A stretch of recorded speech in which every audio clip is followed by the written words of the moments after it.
రామా ఇల్లారా అంటే ఇంతమందిని గెలిచాను మా గురువుగారు రే ఇలారా అంటారేంటి అని ఇలా చూసే వస్తాను ఉండండి అన్నాడు అనుకోండి, గురువుగారి గౌరవం ఏమవుతుంది? ఒంట్లో ఏమైనా కొంత పొగరొచ్చిందా, లేకపోతే వినయంతో ఉన్నాడా చూడాలనుకున్నాడు విశ్వామిత్రుడు. ఎవరినో పిలిచి రాముణ్ణి పిలుస్తున్నానని చెప్పండి అన్నాడు. రాముడిని పిలిచి మీ గురువుగారు పిలుస్తున్నారన్నారు. రాముడు గబగబా వెళ్ళి విశ్వామిత్రుడి దగ్గర నిలబడి చేతులు కట్టుకుని వంగి నోటికి అడ్డు పెట్టుకుని చెయ్యి గురువుగారి మీద నోటి తుంపర పడకూడదని అడ్డు పెట్టుకుని విశ్వామిత్రుడితో అన్నాడు, ఇమౌస్మము నిశార్దూల కింకరౌ సముపస్థితౌ ఆజ్ఞాపయ యథేచ్ఛం వై శాసనం కరవామకిం అన్నాడు.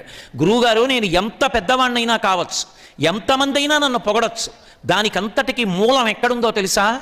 వేరు మీరు. వేరు లేని నాడు చెట్టు లేదు గురువుగారు. చెట్టు పైన కనపడుతుంది, చెట్టు కొమ్మలు కనపడతాయి, కాయలు కనపడతాయి, పళ్ళు కనపడతాయి, పువ్వులు కనపడతాయి, కానీ సంస్కారము గురువు వేరు లాంటివాడు.